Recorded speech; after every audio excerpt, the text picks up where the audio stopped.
তো সন্ধ্যার জন্য ঝটপট তৈরি করে নিলাম নোয়াখালীর বিখ্যাত পান্তুয়া পিঠা বা ডিম সুন্দরী পিঠা। মানে যে কোন অঞ্চলে কি বলে জানি না, আমি অবশ্য পান্তুয়া হিসাবে চিনি। তো হ্যালো গাইস, আসসালামু আলাইকুম, welcome to the another new blog.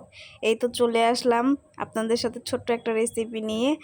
আজ পান্তুয়া পিঠা বানাবো। তো দুটো ডিম আর চিনি একসাথে গুলে নিয়েছিলাম, তারপরে কিছুটা আটা, কিছুটা পাউডার দুধ দিয়েছিলাম, কিছুটা অবশ্য লিকুইড দিয়ে একটু লেটকা বানিয়ে নিয়েছিলাম ডোটা, জানি ভালো মতো করতে পারি। তো ফ্রাই প্যানে একটা ডিম ভেজে নিলাম, তারপরে ডিমটা বটে নিয়েছি জানি একটা শেপে আসে।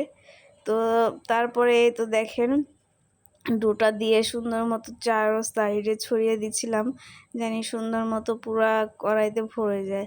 তো দিয়ে কিছুক্ষণ ঢেকে রেখে দেব। তারপর হয়ে গেলে ডিমটা মধ্যে দিয়ে পরে পাটিসাপটা পিঠা যেরকমভাবে বটে নিতে হয় এরকমভাবে বটে নেব।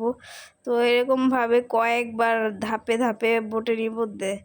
মানে এই তো প্রথম বোটা দিলাম, এই অবস্থায় রাখা অবস্থায় আবার ডো দিয়ে একটু বটে নেব।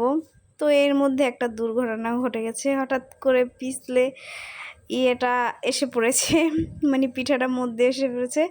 ও মিস্টেক, এক হাতে মোবাইল ছিল এই জন্য হয়তো হয়ে গেছে। তো অবশ্য কেউ মাইন্ড করবে না, সবাই ভালো মতো নেবেন। তো এই তো সুন্দর মতো কয়েকবার বানানোর পর এই তো মোটা একটা ভাবে বানিয়ে নিয়েছি।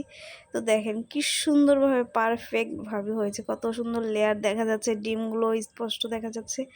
খেতে অসাধারণ ছিল আর এত সফট হয়েছিল খেতে, মানে মুখে দিতে মিলিয়ে যাচ্ছিল।